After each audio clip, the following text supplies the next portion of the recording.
आप अगर शिव के मंदिर जा रहे हो, एक लोटा जल चढ़ा रहे हो, शंकर का गुणगान कर रहे हो, शिव भक्ति में रमे हुए हो, शंकर के स्मरण में रमे हुए हो, शिव की भक्ति में कुछ नहीं कर रहे, केवल उसके मंदिर में जाकर झाड़ू लगा दे रहे हो, पोछा लगा दे रहे हो, सेवा कर दे रहे हो, उसमें भी आपकी शिव भक्ति रमी है, तो इतना जानना कि एक कोई अगर किसी सेठ के यहाँ पर काम करता है, बहुत दिनों तक काम करता है, तो सेठ की दृष्टि में वो आ जाता है, तो उसके घर में जब शादी आती है, किसी सेवक के घर में, किसी चाकर के घर में, किसी नौकर के घर में जब शादी आती है, तो सेठ उसमें से निकाल कर, सेठ थोड़ा सा धन निकाल कर उसको दे देता है, सेठ थोड़ी सी पूंजी निकाल कर, सेठ थोड़ा सा धन निकाल कर उसको दे देता है।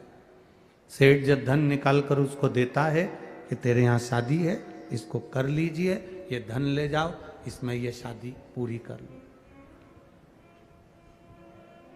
आपने जो समय निकाल कर परमात्मा को दिया है, आपने जो समय निकाल कर भगवान को दिया है, क्या चाहिए भगवान को? आप नारियल लेकर आते हो, इससे भगवान प्रसन्न हो जाता है क्या? अरे जम के बोलो जरा, तुम श्रीफल लेकर आती हो, नारियल लेकर आती हो, भगवान प्रसन्न हो जाता है इससे? चिरौंजी लेकर आती हो, भगवान प्रसन्न हो जाता है इससे?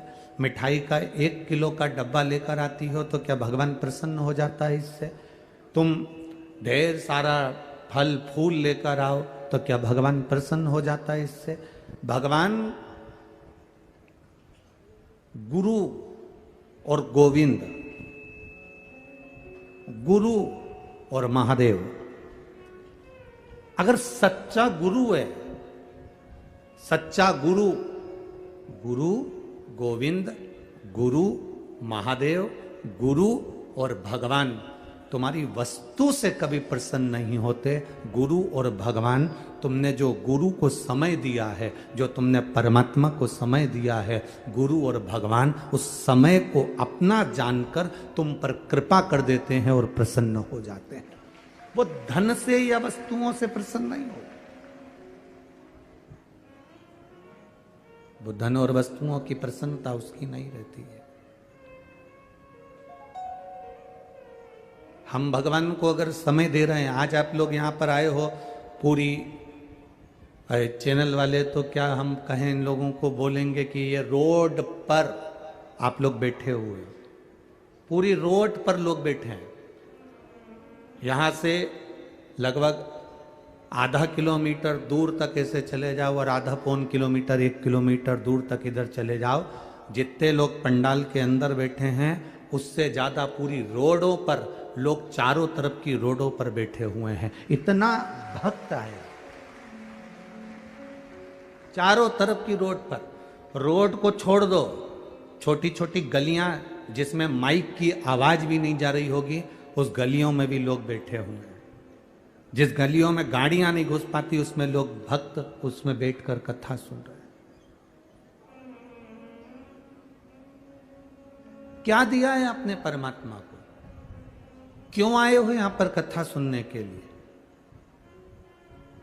शिव महापुराण की कथा कहती है, तुम्हारे दिए गए श्रीफल से, तुम्हारे दिए गए नारियल से भगवान की प्रसन्नता नहीं है, तुम्हारे दिए गए फल से भगवान की प्रसन्नता नहीं है, तुम्हारे दिए गए लड्डू के डब्बे से भगवान की प्रसन्नता नहीं है। गुरु और भगवान की प्रसन्नता होती है जब उसका भक्त उसको अपना कीमती समय परमात्मा को जब देता है, तो भगवान भी कहते हैं कि तूने मुझे समय दिया तो मैं भी तुझे समय दूंगा।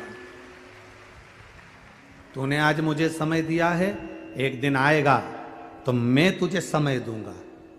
तूने मुझे समय प्रदान करा है, मेरे लिए तू अपना घर छोड़कर यहाँ आकर बैठ गया, मेरे लिए तू अपना द्वार छोड़कर मंदिर आकर बैठ गया, मेरे लिए तू रोज मंदिर आता है, 1 लोटा जल चढ़ाता है, मेरे लिए तू बेलपत्र तोड़ कर लेकर आता है, मेरे लिए तू श्री शिवाय नमस्तुभ्यम का जाप करता है, मेरे लिए राम नाम कृष्ण नाम भजता रहता है, जपता रहता है। तो आपने परमात्मा को समय दिया है, और हमें परमात्मा से क्या चाहिए? समय ही तो चाहिए।